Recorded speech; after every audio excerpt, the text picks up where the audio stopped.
Right, welcome, Adam Wood, a name that I've come across, particularly the last couple of years, in the kind of Jack the Ripper industry, if you like.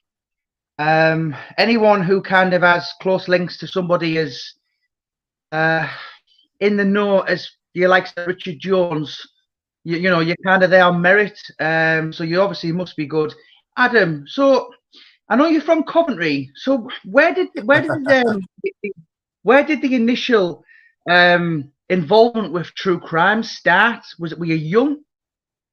Yeah, hi there, Jamie. Thanks for inviting me along, first of all, today. Great to have a chat with you. First thing to correct you, if you don't mind, I live in Coventry, but I'm from London. So my family's actually EastEnders. I live in Right. Coventry now. Left London probably about 6, 7 years ago. Before that, I spent a lot of time in the East End. I lived in South London for quite a long time. But my interest in really true crime started, as with most people, Jack the Ripper.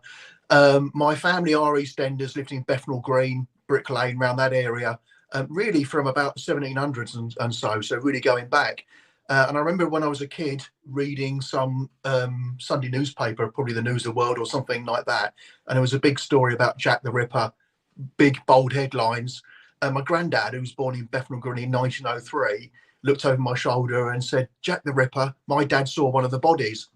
And I thought, wow, I was about 11 or 12, and I thought that's really quite something. Obviously, the name Jack the Ripper is really something that grabs you. But when you think your family's involved in some way, it Mm. stays with you. When I got older and I started doing my own research, I found out, yeah, my great granddad, Benjamin Wood, did live off Brick Lane at the time of the murders. It was about 16 or 17 at the time. And he could have gone to Hanbury Street, seen Annie Chapman, as we know that some of the local residents did go along, didn't they, and look out the windows. I don't know, but it certainly stayed with me. And from there, sort of developed an interest in Jack the Ripper and associated Victorian crimes. Yeah, of course. I mean, in my opinion, I think that was the start of murderabilia, if you like. Yeah, Um, Annie Chapman, for people who are kind of that clued up, he was Jack the Ripper's second canonical victim. And of course, people were paying a penny to go view the murder site. exactly. Yeah, yeah. No, that's it. So whenever you sort of see those newspaper sketches where they show crowds of people outside the sites, I Mm. just wonder whether my great granddad was one of those people that had been drawn. Just don't know. I think when you've got that sort of link, that family link, or a personal link to the murders as such, or the events of that autumn, I think it really does sort of draw you in to want to learn a bit more, doesn't it? Mm. And of course, you've done a book, or maybe several books. I know I had a quick glance over. You've done a book with Richard Jones. I mean, how much did the Jack the Ripper, the Autumn of Terror, influence you?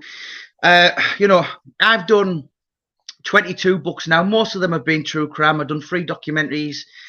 I mean, my interest in Jack the Ripper was I was about 11, and it was about 1991, and I saw the Michael Caine film. Okay. Um, and then I gradually kind of started reading about the Cray twins. Then I got involved in kind of studied boxing, and a lot of it is the East End. But first, I suppose Jack the Ripper was what drew me in. Am I right in saying, obviously, I think you've just said that Jack the Ripper was your first port of call that really flicked your switch regarding true crime?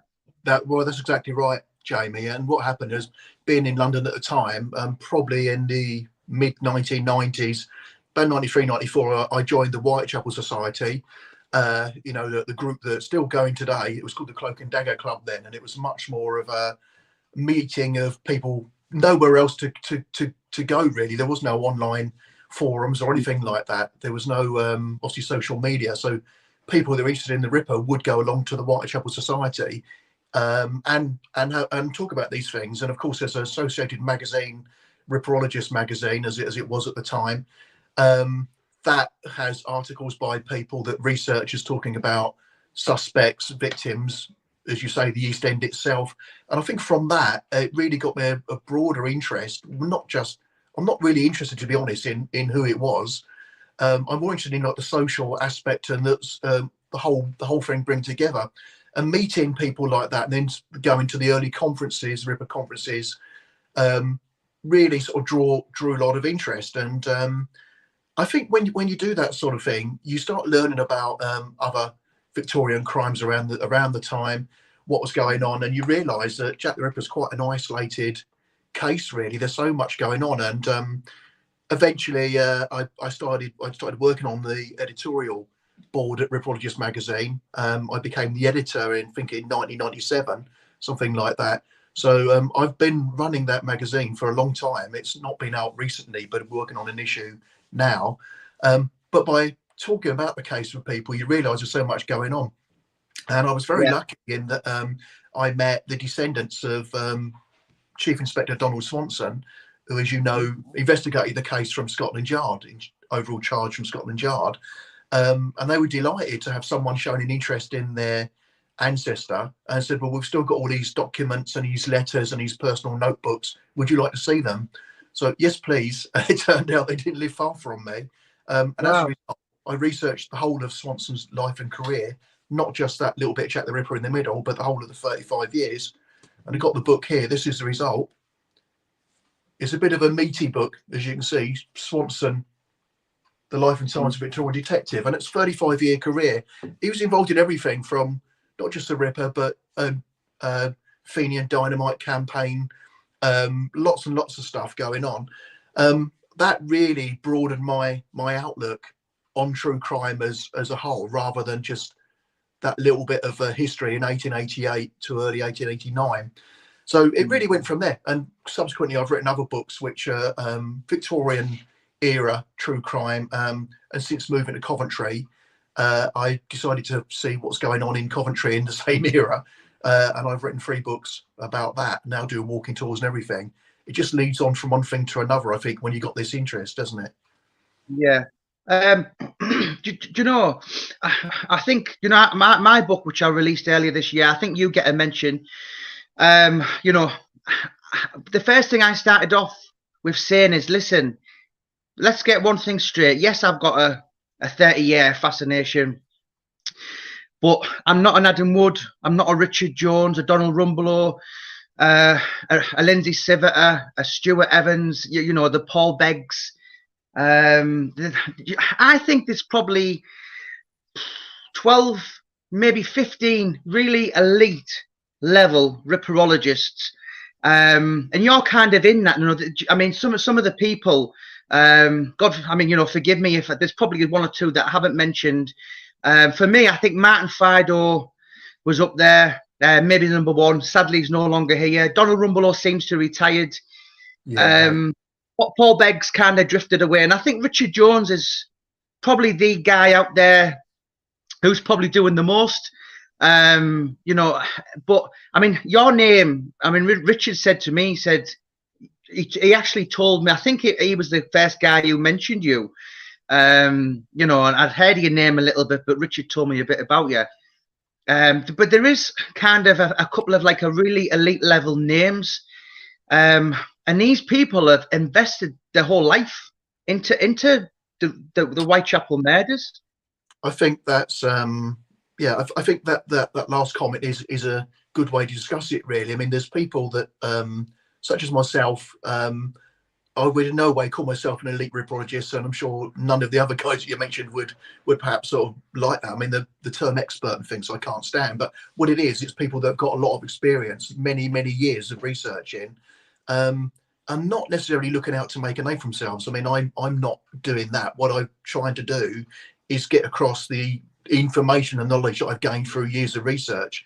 And it's interesting, you know, Richard came to me. You talk about Richard, he's probably one of the most visible ripperologists, for want of a better phrase, because he's running the tour, he's doing a daily blog, he's doing all the videos, fantastic videos, not necessarily always about the hardcore ripper stuff, but the periphery of what's going on around the time. And I think that's really important to get out. Richard basically approached me when lockdown started, saying that because he couldn't do the tours with the pandemic going on, he's obviously got all this material and all the scripts. Would I be interested, because obviously I'm book publisher with Mango Books, to put these into pocket size walking guide books that people could lead their own ripper tour, for instance. And So we did that. We got Jack the Ripper's East End. We did a Dickens one, Haunted London. There's a nice little series going on there, and they've been really well received, especially the Ripper one in our area of interest, because people that are coming down to London obviously can't go on a Ripper tour, which is, if you're interested in Jack the Ripper, that's something you want to do. If you couldn't do it in the pandemic, now you had the means to sort of go around and learn about the what was going on in that area. So I think that was really important, and you know what Richard's like. He's really good to work with, and he's easygoing, and he's very generous and sharing his own knowledge and everything. So it's he's a good guy to work with. But in addition to the names that you mentioned, like Sir Paul and Don, who I know Don, and I know he's sort of not lost interest in the Ripper, but he feels he's had everything that he's going to say, he said, so he's not going to get involved. But there's some fantastic researchers out there, like Deb Zarif, not a name that many people sort of know because she's not appeared on a book or a documentary. The research material, she's probably the best researcher out there. You've got Neil Bell, who's I would sort of the leading authority on the police investigation into the case and around that area. People that not necessarily names that spring to mind if you say, oh, who's your favourite Jack the Ripper writer, but probably more important than perhaps, no disrespect to Stuart and Don, fantastic books at the time, but the work that's going on now, these guys have done amazing work for years and years, so I think they deserve to be acknowledged in that. And you say that Paul Begg is sort of taking a step back. He's working hard on the Jack the Ripper A to Z, which obviously needs an update. I think the last one was 2010. That will hopefully be coming out in the next year or two. I'll be publishing that for Paul, and Deb's working on that. Some great researchers, so keep an eye out for that one. And there's also a couple of other names as well. Your Philip Hutchinson, Lindsay Siviter, Mick P. Priestley, Edward Stow. I'm a big fan of his channel, House of Lechmere. Am I right in saying, Adam, that there is, I kind of discovered a couple of years ago, I spent quite a lot of time in London, particularly in the last 6-7 years. And there is a whole industry built up on Jack the Ripper. And it's not just guys like yourself. It's like Jack the Clipper Barbers, Jack the Chipper Chip Shop, Jack the Ripper punk bands in France. You've got bloody Jack the Ripper music. It's a whole industry. And I dare say it's a business, pardon the pun, that makes a killing. I think you're exactly right, and I've been interested in the case and meeting people in Whitechapel for so long now. The 10 Bells used to be called the Jack the Ripper for a dozen years in the late 70s, and then it was when it was named back, they still had all the Ripper memorabilia. You could go and buy posters and T-shirts.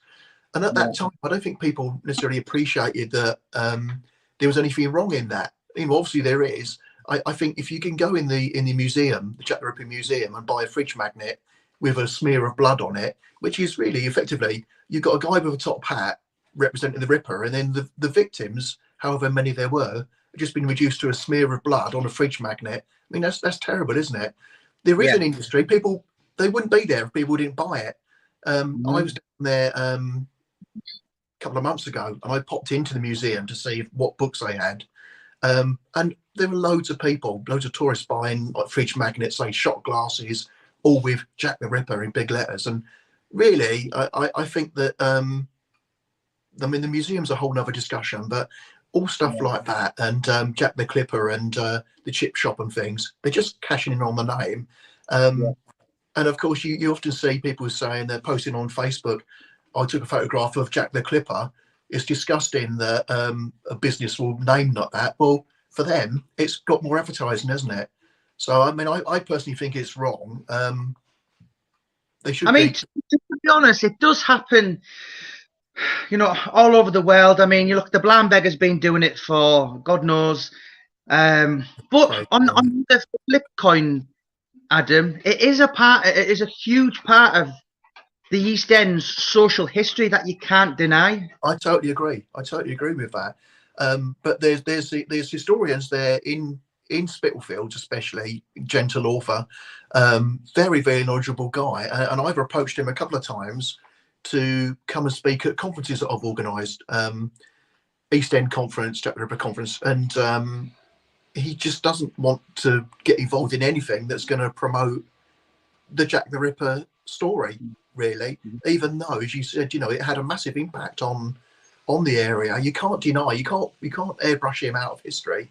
And Tower Hamlets won't do anything to promote, or not to promote it, but to even acknowledge that these things happened. And obviously they're completely gruesome, horrific murders, and no one wants to commemorate that. But the impact it had on the area, and certainly to remember the lives of those women. I mean, I think Mitre Square is the only place that's got the Catherine Eddowes plaque, hasn't it, in Mitre Square, that says this is what happened, and it's done in a tasteful way. I don't see why there couldn't be done more from Tower Hamlets, obviously the council in the area, to commemorate those, and just it's history that should be remembered and learned from, I think. Yeah, I mean, a question I'm going to ask you now, and I've asked a lot of people this, particularly in your position who are qualified. So if there's one bullet in a gun and you give the wrong answer, you're going to die. Give the right answer. Who, in your humble opinion, was Jack the Ripper? If you had to save your life and the only way you could do it was give a right answer, who was Jack? Well, that's I'll give you an answer, but it'll lead to another question, really. Because of my research on the Swanson investigation and knowing how he carried out his whole police career, about the what's known as a Swanson marginalia. When he retired, they found his copy of Assistant Commissioner Robert Anderson's book, where he wrote down what happened to the suspect, went to Colney Hatch Asylum, named him as Kosminski. Now, there's no evidence that anyone named Kosminski was Jack the Ripper, but the way I look at it is that the man who saw more documents than anyone else should know more than anyone else about the leading suspects. He wrote it was Kosminski. So if it wasn't Kosminski, you've got to explain why Swanson wrote that. And you'll sometimes see people who don't want it to be Kosminski saying Swanson was senile, he misremembered, he made a mistake. I've seen his writings from personal. Yeah, that's it. I mean, I've seen his works right up till he died in 1924, and he was still sharp as a tack. There's no forgetfulness or anything in his writings. Of course, the problem with that is that we don't really know who Kosminski is, because it's tended to think it's Aaron Kosminski now, who didn't die straight after he was put in Colney Hatch, as Swanson writes in the Marginalia. I think he lived right up until was it 1919, something like that. But the problem is we don't know that Swanson meant Aaron Kosminski because he didn't write a first name. I'm doing some research which is sort of leading down an interesting path, that it was a potentially from a different Kosminski family. Not got anything to report on that, but I personally think that poor Aaron Kosminski has had a bit of a hard time from ripperologists in recent years. I'd be hold out on my hands if evidence turned up to prove that was a Kosminski. Fair enough, but I think it's very easy to say Swanson was wrong. Swanson didn't know what he's talking about, because Aaron Kosminski doesn't fit the criteria that Swanson's written about. And I think if you take Aaron Kosminski out the equation and just look at what Swanson's written, he obviously knew more than we did. So I think that's probably where I would lead to. If I had one bullet, that would be what I'd say.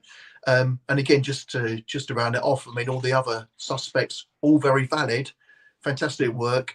You mentioned Edward Stowe and Lechmere, all those sort of theories, which is a current one. I've been around long enough to talk about Maybrick in the Diary and Druitt drowning in the Thames.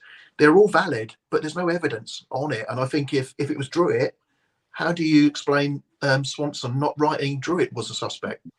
It's I think it's a hurdle that people have to overcome. Yeah. I mean, obviously I'd done a bit of research and I found out that, so my book I released earlier this year, there's something about Whitechapel. Morrissey stood up on stage nearly 20 years ago and he said them words. So I named it that. Obviously, I'm a huge Morrissey fan. I mean, Morrissey's obsessed with Jack the Ripper, the Craze, West Ham, all that kind of thing. But do you know something? Basically, the murders. I mean, I've just lost my train of thought there. So, yeah, I mean, it's there's something magical about the area, isn't there? You know, I mean, I'm there and I don't look at it. I don't look at Whitechapel like it's today in 2023. In my head, when I'm walking up Golston Street or Commercial Road, I'm visualising, like 135 years ago. Do you get that, Adam? Obviously, you're a London lad. I spoke to someone a couple of days ago on this page and they said, oh, there's no pubs anymore. There's no characters. It's a grimy dump. There's rubbish everywhere. And I do get that. But, for a northerner who's in London maybe twice a year, there is something really magical. The history in Whitechapel is like none other than anywhere in Great Britain, in my head, anywhere. Would you agree with that?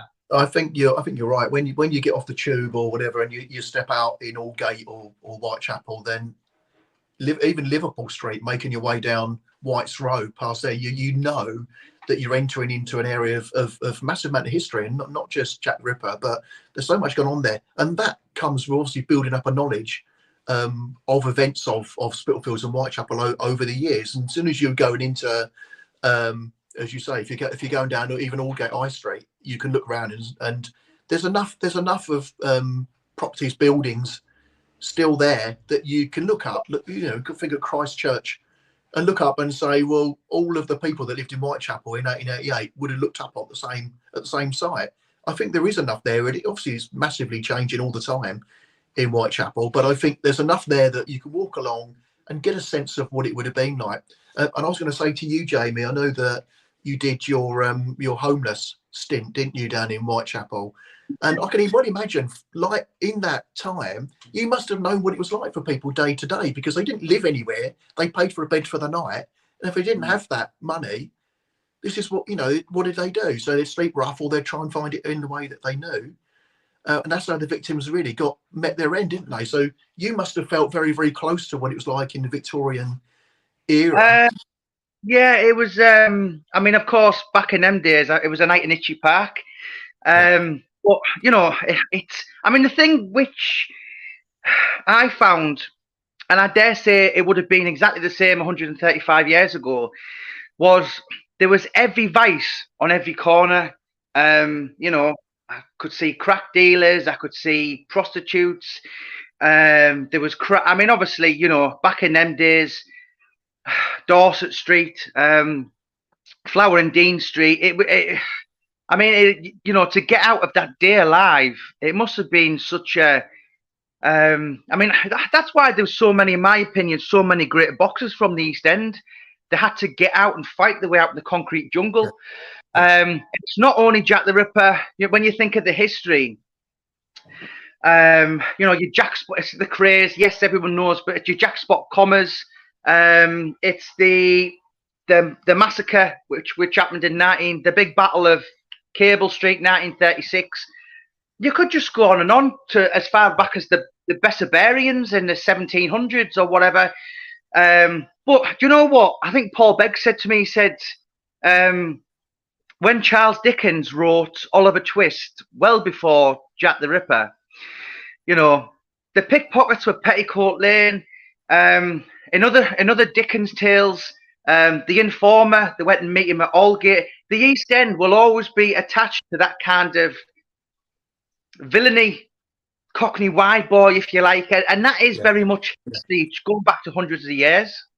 I think that's absolutely right. I mean, obviously it's an area which has always had people flocking from all sorts of areas, starting obviously with the French coming in the 1700s, and in the Jewish influx, Bangladeshis now. There's always had like a sort of coming together of loads of different cultures. And I think what's very interesting is that during the time of the French Huguenots in the late 1700s, it was quite a prosperous area. The West End, bizarrely, the West End of London was where the criminal fraternity were, around the Seven Dials and everything.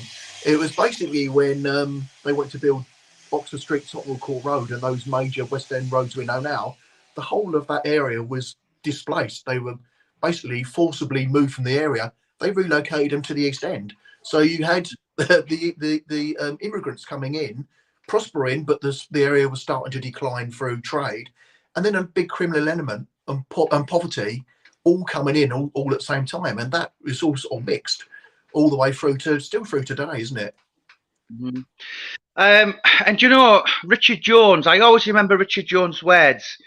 I spent a day with him. What a lovely guy. And he said, you know, Summit, you know, yes, we are 133 years, I think it was then. But if you look at the East End, if you look hard enough, you can still see bits. And what I mean by that is if you walk up Brick Lane, you can still see the Frying Pan pub. Yeah. If you walk along the White Hart up to where Martha Tabrick, you can, if you look hard enough, you can still see everything is still there. I get gradually it is, you know, would you still be able to say the same maybe in 100 years' time? Probably not. And it's almost sad. That's almost makes it romanticizes the story. Yeah. There is just something totally magical in my head anyway regarding the East End. And a lot of people, I've spoken to a lot of people over the years. I mean, one guy I spent a bit of time with a couple of years ago, Martin O'Neill. I don't know if you're a football fan. So what's the name? Sorry, Jamie. Martin O'Neill. Martin O'Neill. Yeah. He's a criminologist, isn't he? Pretty obsessed with the East End and Jack the Ripper.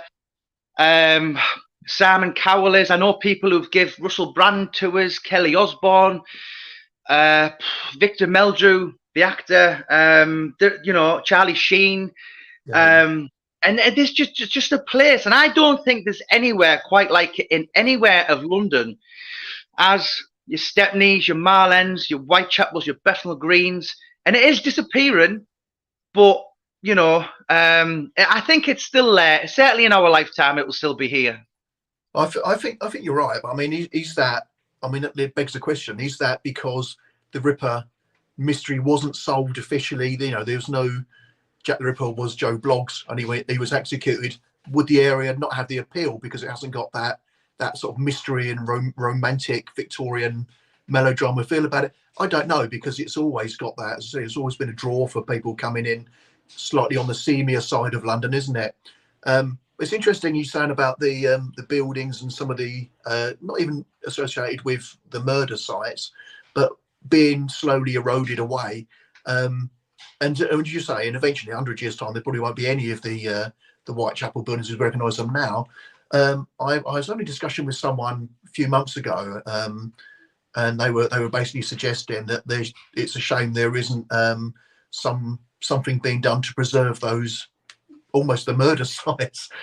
Why is Market Square kept as it was? You know, well, do you really want to keep a crumbling Victorian building alive just because that's where someone was killed? I don't see the idea in that. And I think perhaps the nicest thing, or the best way that could be done, was having some memorial thing in Itchy Park by Christchurch, you know, remembering not just the canonical 5, but all the women of Whitechapel killed in those 3 years. Yeah, 11. Yeah, I think that would be the way to go around it. I don't think it would be preserving an old house just because there was someone was gruesome murdered in the backyard is the right way to go around it. Yeah, Adam, I've just remembered. So, my research found out that officially on Scotland Yard's files, I don't know what you might agree, but this is what I believe it was from a good source. There's 167 suspects on Scotland Yard's files on who Jack was. I've asked a lot of people. You know, Mick P. Presley said Albert Backett was. Kosminski himself. Paul Becker said Kosminski. Richard Jones said it was a poor Polish Jew. None of us had even heard of. Edward Stow, of course. Charles Lechmere. And I think out of the 167, I think there's probably 12 to 15 serious contenders on who he was. I think there's a lot of people who've been severely hard done to, by the hand of history, the hand of time. Yeah, You yeah. Sir William Booth, Prince Eddie's, bloody God, Oscar Wilde's been Oscar mentioned. Wilde, yeah. Lewis Carroll, yeah. Yeah, you know, oh God, who's that one? The Walter Sickert. Yeah, you know, the writer Patricia. What's her Cornwall, name? yeah. She spent literally millions of pounds of her own money. But I do tend to think, yeah, your real elite level is probably your Jacob Levy's, your Kosminski's, Charles Lechmere has to be up there, I think, particularly when he was found at one of the murders. Um, do you think? Do you think, in your opinion, am I right in saying that's a fair question? There is maybe 12 to 15 that Well, I could yeah. present a case. No, I think you're exactly right, Jamie. And I mean, you know, some of the names like Sickert and Lewis Carroll. I've even seen a theory that Queen Victoria was involved, or Joseph Merrick, the Elephant Man. Yeah, I know there is a book by a chap called Christopher Morley called The Jack the Ripper Suspects. There's more than 700 people that he's found that somewhere have been named as or potentially suspect of Jack the Ripper. Well, that's a lot of people. But of course, I think the police investigated was certainly more than 300 names. There's a report by Swanson in the October, and this is obviously even before Mary Kelly was killed, saying that they had investigated 300 people. Now, obviously, 99.9% a complete waste of time, and the police, I'm sure, knew they were a waste of time, but they've still got to follow up the lead. They've got to do the detective work to eliminate those people. So I think, you know, there probably is. I'd going back to your question, I'd say there's even less than 12 people that are probably serious contenders. I would perhaps say half a dozen that merit serious research, but again, nobody knows, so it might be completely wrong on that. But I think it's like, as a researcher, it's a bit like the police at the time. You've got to follow up every lead, even if it goes to a dead end. You can't leave things open and just sort of dismiss it through really having like an opinion on something. You can't really have an opinion, I think, as a researcher. You can formulate an idea based on the material you find, where your research leads you, and I think that's the way it's got to be. I mean, when I was doing the Swanson book, it's 750 pages, and it took me 9 years, but it could have been a lot longer. I just had so much material that could have gone in. I just had to draw the line somewhere, and I ended up creating a publishing company to do it myself, because I knew that if I took it to Pen and Sword or someone, they'd chop it down to 200 pages, and I thought, well, I want this story told as it is. If Swanson says they investigated 300 people, there must be obviously many more many people we don't know nothing about. And obviously in the National Archives, the suspect file, the police file, is missing. Some researchers for a TV program looked at it in 1972 and made a record of some of the names in there. It's a shame they didn't get a photocopy or some photographs of the whole thing for us. But again, that just begs the question, where is it? Someone's sitting on that suspect's file somewhere, and we know that so much has gone missing from the file when it was still available to look at in person rather than microfilm. People would go just have almost free access, and I'm sure lots and lots of papers and documents went missing. So there's lots still to uncover for researchers today. I don't think that what we've seen is the end of it. It's just turning up the material. Yeah, and of course, many of the buildings were bombed in the Second World War. You know, so I imagine a lot of like the content in your Lemon Streets. Yeah, you know, all that. They've just. I mean, I spoke to Lindsay Siviter, and she worked in the Scotland Yard Black Museum, and I think this was maybe like 30 years ago.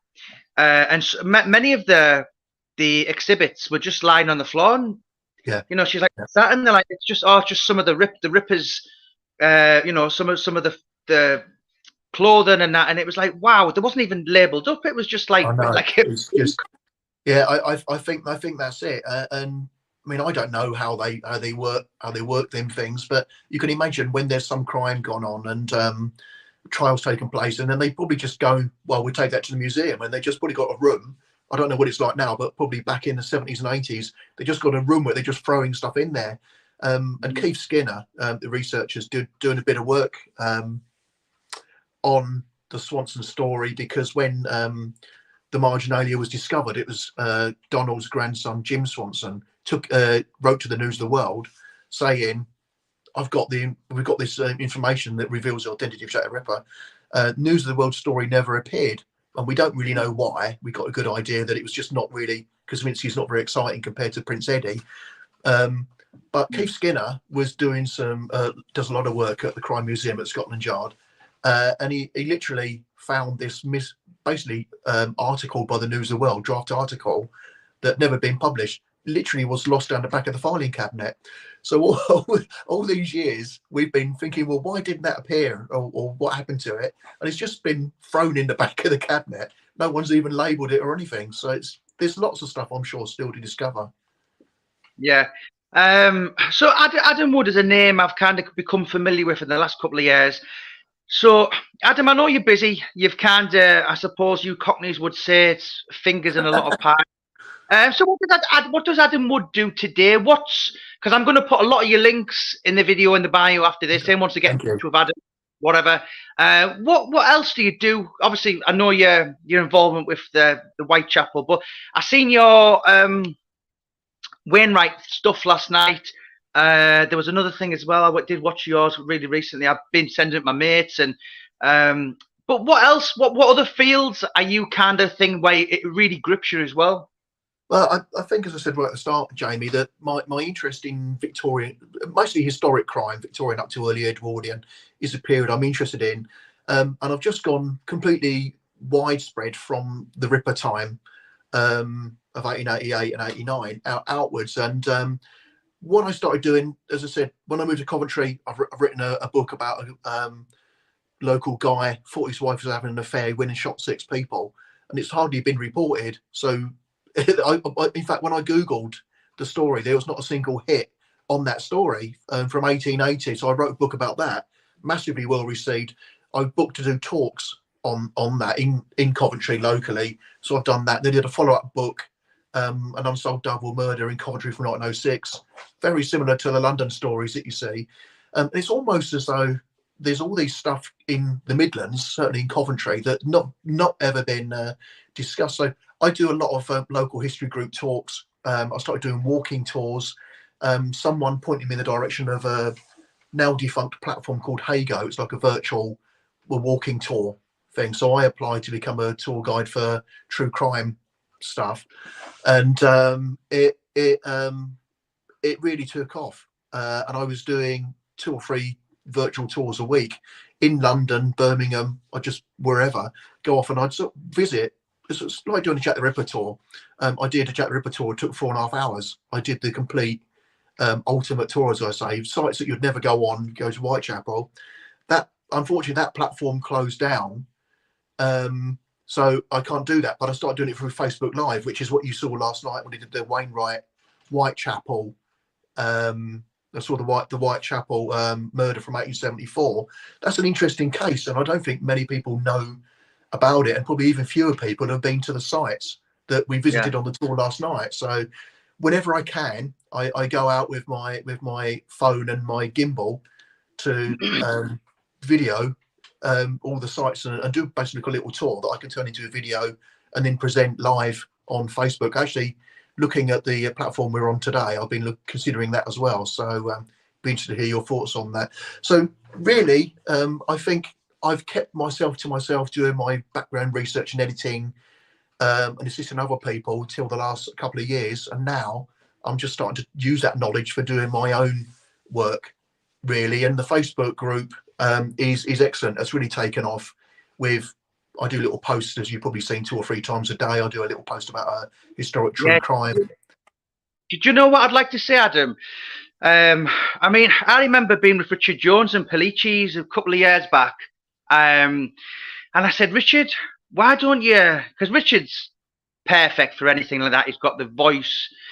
He's just that kind of calm. He's brilliant. I think that's why I put in the book. I said, in my head, he's the world's #1 ripperologist. Certainly since Paul Beggs, Donald Rumbelow, Martin Fido have gone, Richard's the more prominent figure, what I can see anyway. And I remember talking to Richard, and I think I had about 500 subscribers in front of him at the time. And I think I had a look yesterday, and I think Richard's got about, I think I'm nearly on 10,000. Richard's on about 21,000. So he's really gripped it. And I could see you doing something like that, Adam. Do you is that would that be maybe something that appealed to you, that you could? Oh, absolutely. Yeah, absolutely. I mean, the thing is, it's you know, it's nice to have people buying your books, isn't it? And nice to have people paying to come on a tour. But I think when you got the excitement, it sounds a bit strange when you got excitement about true crime, you want to get that knowledge across. And, you know, when I do a tour on a Facebook Live, I'm not new to YouTube yet, but I do have a channel. When I'm doing a Facebook Live, people have heard of the cases that I'm about to talk about, but they don't know very much. So what I'm doing, really, I see, is to give the full information and just the factual stuff. I mean, I don't like theorising. I don't throw in my opinions. I like to have like a discussion with other people, what their ideas are, and that to me is having a discussion like we're having now.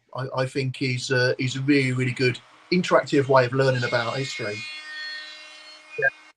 I mean, I was never aware of the Wainwright case until I was walking through the East End, and Richard Jones went, "Come here, I want to show you something."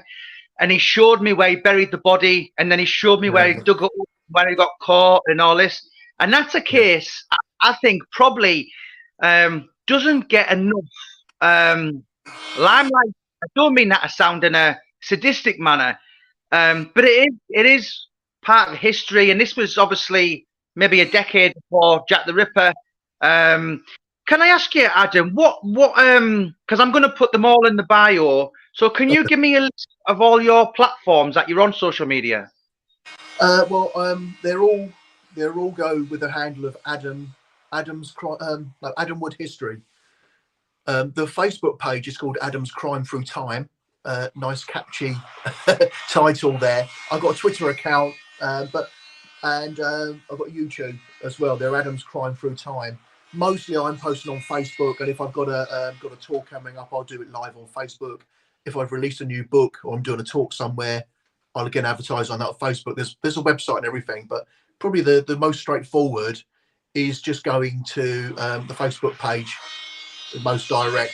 And I'm really pleased with it because it's picked up only early days. I've got about 1,500 followers and people liking the page in no time at all, really. And it just goes to show there is an interest in that sort of history. More people coming all the time, so be interested to see what the viewers today thinking about historic crime. Not so much the Cray era, but certainly Victorian and early Edwardian. I'm always looking for ideas for doing talks and online tours. So if there's any good ideas that can get some gruesome cases, that'd be great. Yeah, I mean, what I can tell by speaking to you is, I mean, a lot of people with Jack the Ripper, they think, oh, it's 5 murders, he wasn't caught, and that's it. But there's a whole, what's the word? Era, generation. There's a whole era, time of like the Victorian police, what people wore. It is a whole like lifetime, if you like. Yeah, it is. It is. So much more than the murders, and I can see by talking to you, you totally catch that. Well, I absolutely do. I absolutely do. And as I said, I'm not almost don't care who Jack the Ripper was. I mean, obviously, I'd like to know, but you know, it's like literally little things. Like one of the other murders is the, as you know, is the woman killed in Pinchin Street. We still don't know who she was. A torso found in there, and fascinating little case in the police files that when they wanted to bury the remains, the doctors didn't want the remains buried because they wanted to keep them in case, sadly, say a head was missing. They wanted to see if the body matched the head or whatever, so they could identify the victim. But eventually they had to. So what they decided to do was they got a tin trunk filled with preservative spirits, and they put the trunk in their spirits and buried it in the cemetery there. So somewhere in the East London cemetery is a trunk filled with preservative spirits presumably with this body still in there. I think that's fascinating, and that just makes you think that even in those days they didn't have any DNA or hardly any forensics, but they wanted to retain the body for future. They could disinter it later on just to match up with any other body parts that were found. And I think that's really forward thinking. But when apart from that, there's how people lived.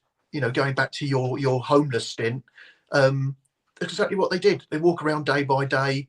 Where would they stay for the night? They had their regular lodging houses. And I think now you tend to think that we live in the same house. You buy it or you rent it. It was nothing like that in the East End, was it? So it's a learning of way of life that we probably couldn't comprehend now. I mean, of course, as well, those poor souls, they carried everything they owned. All the clothing, maybe a broken mirror, a few buttons, whatever. And I think certainly Whitechapel, the East End as a whole, in any generation, in any era, 1800s, 1700s, today, there's always a level of kind of corruption or brutality. Every corner there was. I mean, that's what I discovered. You had to be switched on. Evil lurked on every corner. And today, if you walk down Whitechapel, there'll still be pickpockets working in the area, they don't work for Fagin anymore. But it is rife, and and there's so many Eastern Europeans, and it's just a place of. I totally get the people. I met a couple of EastEnders, and I added them in my book. A guy called Gary Hutton and a guy called Chris Ross. So they're Mile End, one's Whitechapel. And I said, well, down here, we don't really subscribe to the whole craze, villainy bullshit. And I've sat among old men, Bethnal Green Workingmen's Club, and there's, a lot of people from all over Britain think, well, it's cool. Tom Hardy played the craze, the Kemp played the craze, so it's cool. I've met people who they said they're evil, sadistic bastards, but kind of society glamorizes it. But the real East End are sick of all that nonsense and the gangster tour buses and all that. And I think the majority of people, they're out of towners.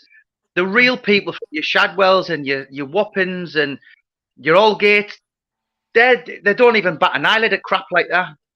Yeah, exactly right. And as you said, it sort of gains that sort of glamour, completely undeserved glamour.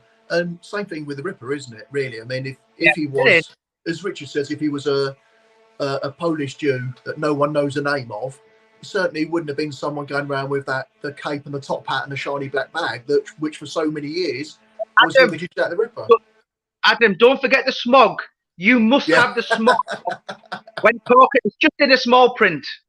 Yeah, that's it. Well, it's funny because, as I said last night on the Wainwright tour of Whitechapel, there's you see the films and they have like the woman is walking down the street on her own, no one around in sight, and it's so quiet you can hear the footsteps clicking down the old cobblestones. It's complete rubbish because obviously as you know, Whitechapel today is at that point was as busy at the night as it is in the daytime on most of those busy streets. So it's just a glamorization. I think that's where the myth has retained really to this day.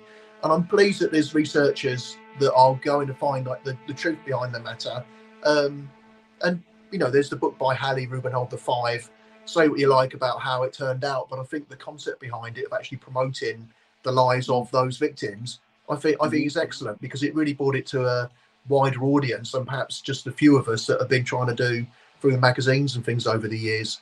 I think, as I said, been in the Ripper thing for so many years, 35 years or whatever it is, it's good seeing the focus moving from who it was, what type of knife did he use, was he medically trained, to how did these women live their lives. I think that's really important. So Adam Wood, what's the future for Adam? So obviously I'm going to put all your links. Anyone, I'm going to share the shit out with this. Excuse my French. I'm going to put it on everywhere. So anyone's watching this next week, next month, wants to get in touch with Adam, approach business opportunities, whatever. I'm going to put all Adam's links in the bio after this. But what's the future for Adam Wood then? Because I personally, I really would like you to do what Richard Jones is doing or what Edward Stow's doing. You know, your knowledge is invaluable. You know, so as I said, in my head, I think there's maybe 12 elite level people. I've met a lot of them. You know, I've met a lot of people who are stealing a living as well, particularly on the tours and all that. And I've been on the tours over the years, and people are like, "Oh, and this is Mary Kelly, and she died when she was 23." And I'm in my head, I'm thinking she was 25, and there's a lot of people who are actually really, you know. And of course, we can write a book now and say Joe Bloggs did it because everyone's dead and his granddad's dead, and no one will sue you. There is a lot of that as well, but you know, this is why I certainly I kind of look upon an industry, and there's maybe a dozen, yeah, I think a good solid dozen on people you could put in any film, any be a technical advisor. You're one of them. But what's the future for you now? Then are you gonna? I mean, I don't know your circumstances. Paul Begg doesn't want to do it. Martin's Fido, God rest him. I would have loved to have met him. Donald Rumble, as you said, he's very much thank you, no thank you. People like your Stuart Evans, you don't really see anymore. Your Russell Edwards, is it? He's yeah, I'm probably not caught on that, but you know, it's like yeah, you know, it's but what are you as passionate about it today? Because the only one out there, I mean, I was amazed. I spent a bit of time with the lovely Lindsay Sibbett last year, and I've heard her name for probably 20 years since the internet's been on, and she was like, I've never done a book, and I was like, I've you know, I couldn't quite believe it because she's been everywhere for 20 years. You're a name that's kind of progressively going up the ladder, if you like. But do you have the passion that you want to get involved, or you want to maybe pull back a bit? Oh no, I'm definitely keen to keep offering the knowledge. I'd say, if that's a way of saying it. I've deliberately sort of stayed out the limelight. Sounds terrible, but whenever there'd be a documentary maker would come over to London in the past, I wouldn't want to be on camera. I'd happily help in any other way, make introductions.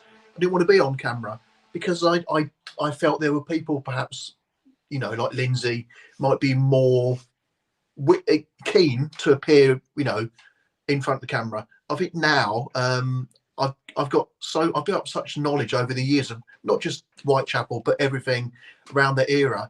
I don't want to be sitting on it and thinking, well, I'm pleased I've got that. I know about this. I think I want to start sharing it.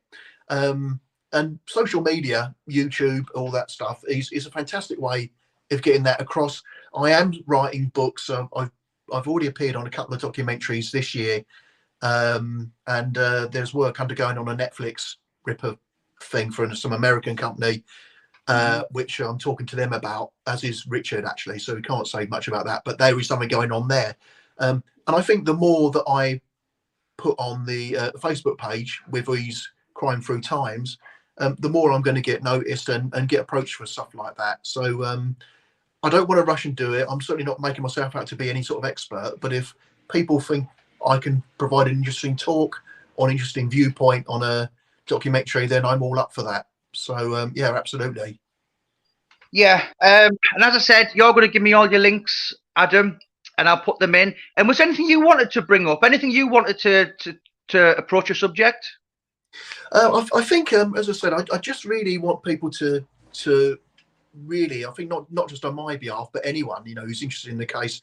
It's that I think the days of people really trying to promote Jack Ripper as a sort of a glamorous, exciting commercial vehicle and way trying to make money off of dead people, horrible killings. I think that's long in the past now. There are people that really want to get the truth of the matter out. Serious historians. It's not just Jack the Ripper, Whitechapel killings. I'd say there are lots of people, and I'd like to call myself in that. We're proper serious historians, and there's breaking down the barriers a bit. There's like the academic people that say, well, we're the true historians and we're armchair detectives. I think the barriers are coming down a bit on that now, because the likes of Debs, Richard and Neil Bell, proper serious researchers, and there's many, many more. I think we're getting to a level where we've done enough work. We could almost sort of be on a par with some of the academic research. So I think that's where I want to see it. I just want people to think, well, Jack the Ripper interests, we're not bloody gore peddlers. We're proper historians. So that's what I'd like to come out of it. I mean, do you know what? I mean, I don't mind saying it. I've actually had sleepless nights sometimes, and you think, who the hell was he? You know, I mean, it is such a huge. I mean, I don't mind admitting. I mean, I come across it when I was 11, and I think I'm 43 now. I've released 22 books. I'll have 26 out end of this year. Most of them are true crime. Touch wood, God spares me. I'll do 100 books in life. But it's a subject, you know. I mean, I was asked to do one of the brothers of the Essex Boys the other week, and you know, sometimes I've read about the Cray twins, your Lee Duffys, your Paul Sykes, all these kind of things. But the Jack the Ripper, the Whitechapel story, is something I never tire of. It's something, God forgive me for saying this, I almost find it therapeutic to study. You know, most nights, you know, I mean, Richard Jones, if you're watching, Richard, you were actually my third wheel in our marriage, because my wife, it was like Richard Jones was in bed every single night. Richard was, you know, and it was like, I paid more attention to Richard Jones than my wife. And, but you know what, I would love to see you really come out and do some of the things that Richard, you know, I can't fault his sorry again, Richard, if you're watching, he's getting on a little bit, but his energy and his passion is up there with anyone on the planet. And I've found out today, speaking to you, that you could actually not be far behind him. You know, it's such a. I mean, I think I described it in the book as it's the Everest the crime. It's the Everest the British crime. If we knew the answer to it, we'd be a millionaire. We'd be a billionaire. And it's never something that I get tired of watching. You know, and I meet a lot of interesting people. I've been on so many tours. I've just fell in love with the East End, and it is purely, I've got to admit, if it wasn't for Jack the Ripper, I wouldn't have become obsessed. And my friends holiday in Marbella and Tenerife, and I go to Whitechapel twice a year. No, seriously, that makes me happy, and I'll spend 5-6 days every 6 months there, and it's just such a truly magical place. And do you get that as well? Because Paul Begg said that. I know a lot of people that have said, "You're having a bubble, aren't you?" You know, all this kind of, and I'm like, no, you know, and it's. Don't get me wrong, I couldn't live there. When I come back, I am kind of think, you know, it's the rat race, and everyone's a million miles an hour. I'm back up north, everything's a bit slower. But I don't think there's a place on planet Earth as interesting as the East End of London. What do you think would happen if someone proved for certain that Jack the Ripper was someone? Do you think the whole thing would die down, or do you think the mystery would still go on? I think people wouldn't believe it. Yeah, exactly. To be quite honest, Adam, I don't think I'd really want to know. You know, it's almost like, that sounds really, really crazy, because as much as you do, you think, well, you know, would there still be tours if everyone knew who he was? Oh, it's all right. Right, yeah. You know, it was the guy who had the cellar in the White Hart pub, so everyone can just forget about it now, and we'll just go on to something else, because that's what it would be. Yeah, absolutely. Well, I do know when Russell Edwards, you mentioned, was bringing out his book about the DNA on the shore, wasn't he? And I had a few tour guides phoning me up asking if I knew anything about it, because they were frightened. They were frightened that the whole thing was gonna collapse, because you can't argue with DNA evidence, can you? So, if we prove it's Kosminski through DNA, then all the tours are finished now. So obviously, people didn't believe Russell Edwards. You can't, you know, people not believing the DNA story. So I think you're right. I think there's going to be so many people in the community that would find a fault with the evidence that someone's putting in for a suspect, that it will never be solved for everyone's satisfaction. Yeah, and I think, you know, to be quite honest, listen, I get it. I understand why he did come out in the PR smokescreen, and you know, there's nothing greater than when you've got a book out, a bit of controversy or a scandal or an affair or a homosexual romp or whatever. It's fantastic for a book. I understand that, but I think people who really know can take that whole theory with a pinch of salt. Yeah, To put it exactly. mildly. Well, I remember, I don't know if you're interested in the case at the time the Maybrick Diary came out. There was massive arguments, and people were really getting quite violent with their arguments. Maybrick couldn't have been the Ripper; he was too ill. Well, how do you explain the diary under the floorboards? And no one wanted to believe it's real. And even to this day, there's still arguments as to whether it's genuine or not. 20 or 30 years later. Yeah, absolutely. Was there anything you wanted to have a chat about, Adam, before I let you go? Well, I think, as I said, Jamie, it was really the people watching. I mean, I can't stand it when you say, "What's your interest?" Oh, Jack the Ripper, and they roll their eyes thinking you're a real sicko.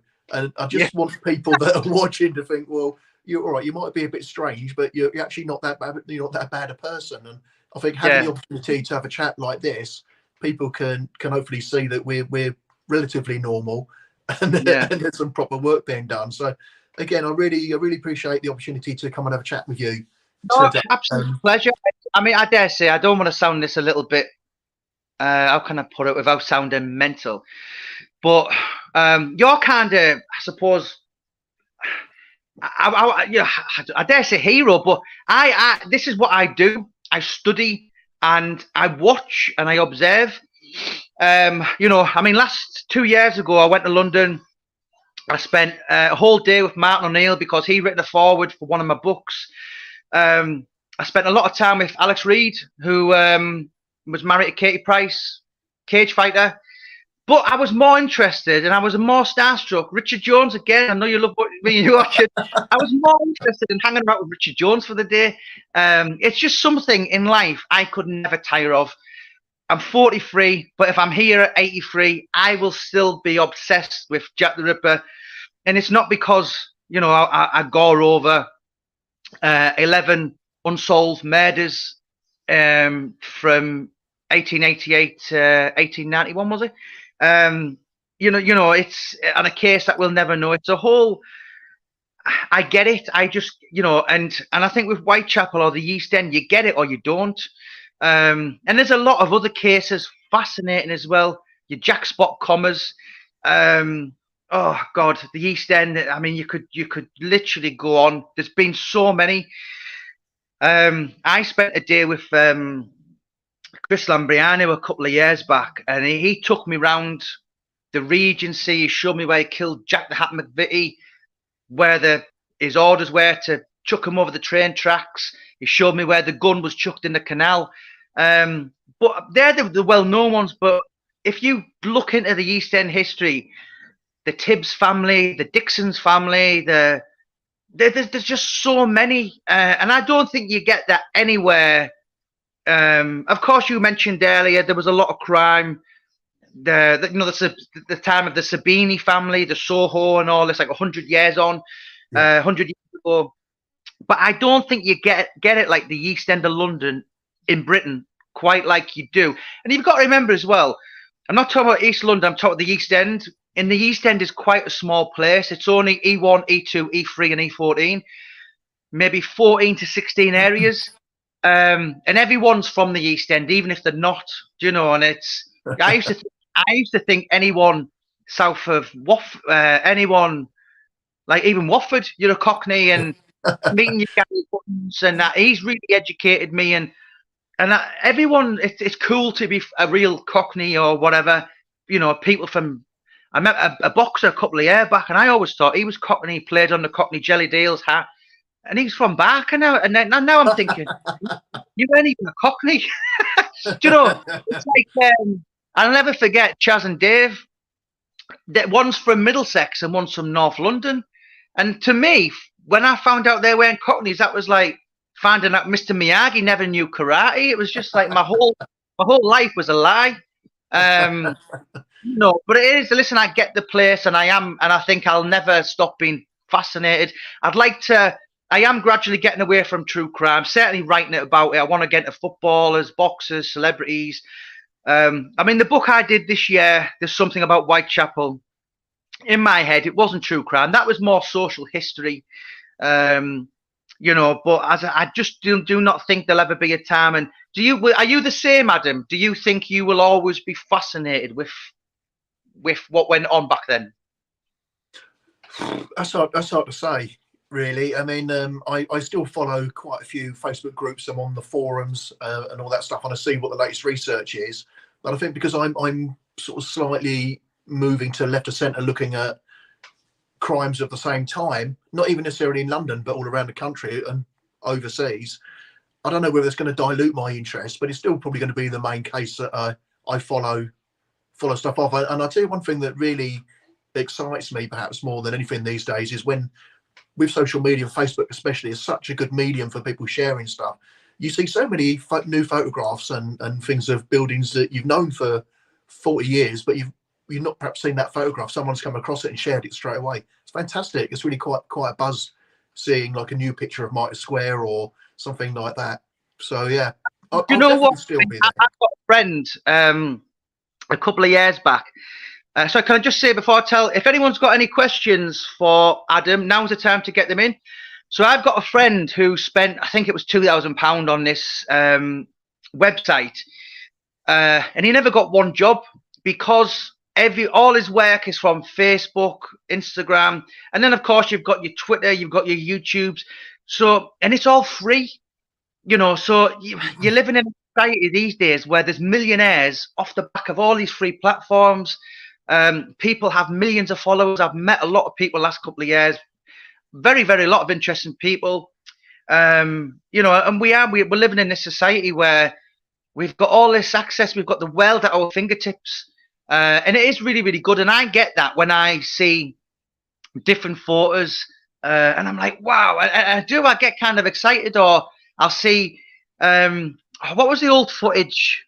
Oh, Lindsay Sievert told me about, and it's on YouTube now, where they're going around Hanbury Street in the 60s and they're knocking on doors and he's coming in and his James Mason. Yeah. Who's it, sorry? James Mason. Yes. London Nobody Knows, it's called, yeah. Yes, I mean, that was mesmerizing. That was like, wow. That was just like soft porn to me. It really was. It was like, you could see in that yard, you could literally, that's exactly how it was.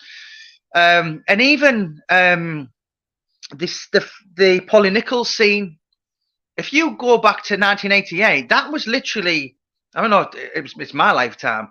That murder scene, it wasn't far off exactly how it was the 100 years before that.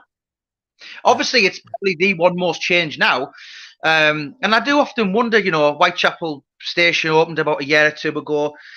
And I often wonder, I mean, it's probably the thousands go through that every single day, but I wonder how many of them actually realise they'd literally be stepping over Polly Nichols' body. Yeah. And I think one thing that really hit me, I think I did a podcast with Sean Atwood. And of course, Jack the Ripper was 1888. The craze will come along 1933. And if you go along Bucks Row, which is Darewood Street, you will come across Valence Road. So you've got the first Jack the Ripper murder. You've got where the craze are from. And on the other side, you've got Hanbury Street, which was the second Jack the Ripper. So you've got the most notorious villains Britain's ever known in line with the most infamous serial killer history's ever known, and they're touching. Yeah. And that's how close the East End is. It's all linked. Yeah. It's amazing. Well, then you go down the other side of the Whitechapel Road, and you come to the shop where Joseph Merrick, the Elephant Man, was put on display opposite the hospital. One of the most well-known names of the Victorian era, just around the corner. Again, exactly the same. It's fascinating, isn't it? Your video last night, and I mean, people who aren't familiar, long before Match of the Day started, people's entertainment would come and they'd see a freak show, and that was on Whitechapel Road. There'd be people in there with two heads. There'd be people in there with Glasgow Rangers shirts on. It was, you know what I mean? It was, Adam, there's a question for you on the screen now.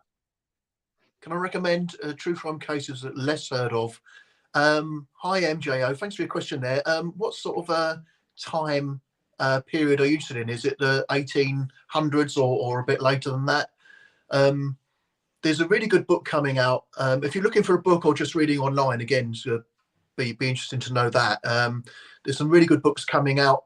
I did mention in the talk last night about Wainwright, and there is a book coming out in September, probably the first full-length book that I can remember that I'm knowledgeable about. And there's a fantastic book about the East End mob town by John Bennett, which I'm sure Jamie's got, which is a fantastic read.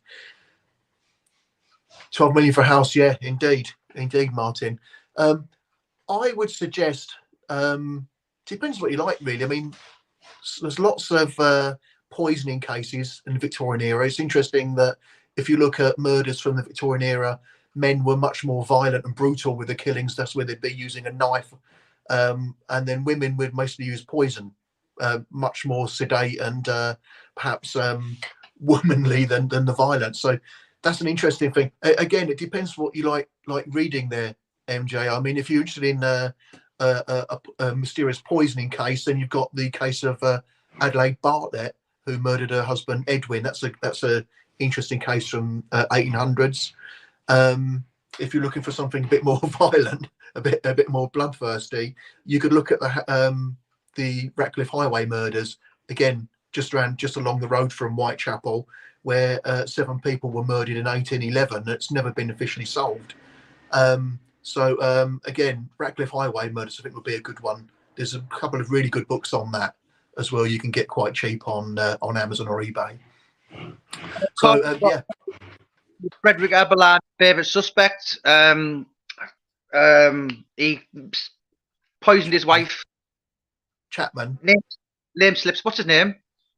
Well, he called himself George Chapman, doesn't he? Severin Klavotsky, yeah. Yes, yeah. Which is, very close. I mean, I think he is. I mean, I spent a lot of time in the White Hart over the years, and I thought, I'm not going to ask you outright, can I come and see the cellar? Because he looked like I'm an absolute oddball.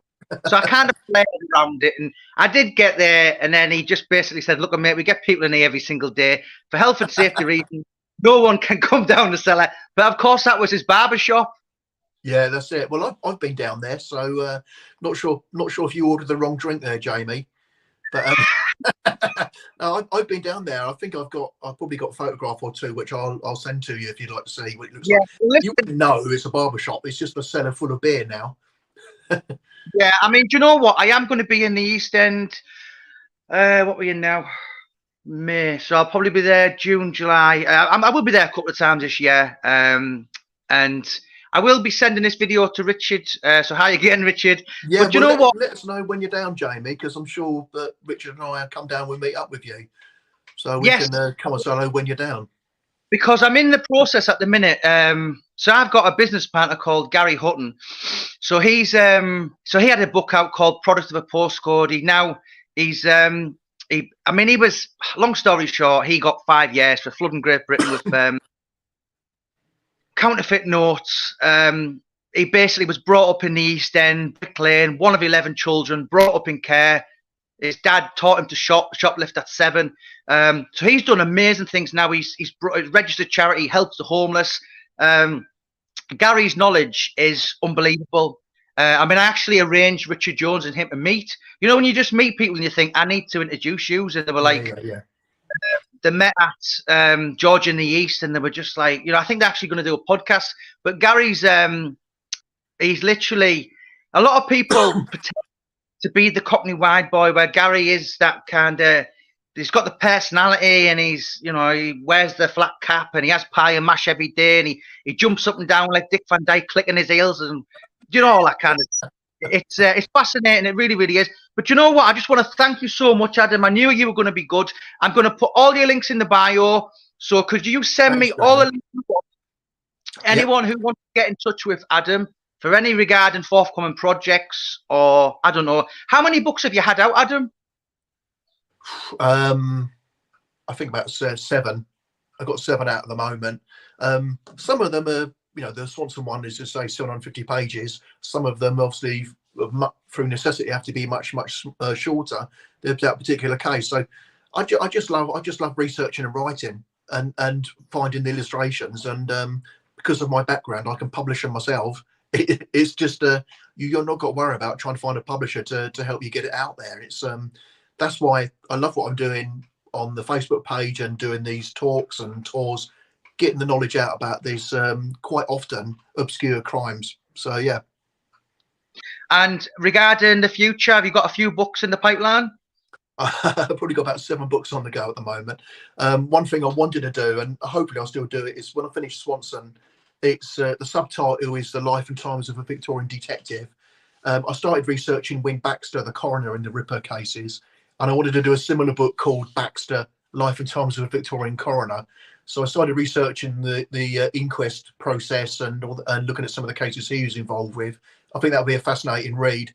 It's going to take me a long time to get around to doing it, unfortunately. You know what it's like when you've got lots of projects on the go and you need to really put them all aside and like research it with nothing else on your plate. But it's impossible to, I think, get to that point. Yeah, it's the way of the world at the minute. I mean, I've gone part-time. I've had to go, a couple of years back, my business was a lot better than it is now. But no one's got money for gas, electric, petrol. We're cost of living crisis. So who wants to buy a book? Yeah, luxury item. It will grab, I think to be quite brutal, it's probably going to take me 3 years to get back to where I was 3 years ago. But if I was a millionaire, billionaire, there's nothing else I can do about it. And I'm like you, Adam. I mean, I certainly from now on, I'm only writing books that I would actually do for free. My first book come out over 6 years ago now. I didn't know if I was any good. I left school with no exams, and it was a bestseller. Got started to be a film. Paul Sykes, and it was like it wasn't particularly in me. It was I picked an unbelievable subject which has never been done before. But what I want to do now is I only want to be involved with books that I would do for free. Do you know what I mean? I want to learn. It's just to be in the likes of Richard Jones' company or yours, or some of the people you've been around the case so much, and you are a dying breed. As I said, Martin Fido's no longer here, and there's a lot of people over the years no longer here now. A lot of prominent figures from the 60s and the 70s, and there's not that many of us anymore. But there is a new generation coming. Mick Priestley. Yeah, I don't know whether you know Mick. I do know Mick. Yeah. Lovely fella. I spent a bit of time with him. He has a fascinating book out. Once Upon a what was this book called? I've got it. I forgot what it's called. And his favourite suspects, Albert Backett. Mick is on the streets of Whitechapel 6 days a week. And that's one of the things, if you go to Whitechapel 6, 7 o'clock tonight, 8 o'clock. I mean, I was there 8 or 9 months ago, and I had a look at one point, right, at one stage, and in my view, I could see 6 different Jack the Ripper. It is, and it wants to bring a lot of tourism. You see the people, the Chinese, the Japanese, the Americans. And that was just what I could see along Brick Lane, and it's a whole industry. It's crazy. I once did I was going around with a video camera a few years ago, filming the sites because I knew they were going to be demolished, and I set up like a time lapse thing on a tripod in Mitre Square, and I was there for about 45 minutes, and there were 12 different Ripper tours come in the various corners, and they're there.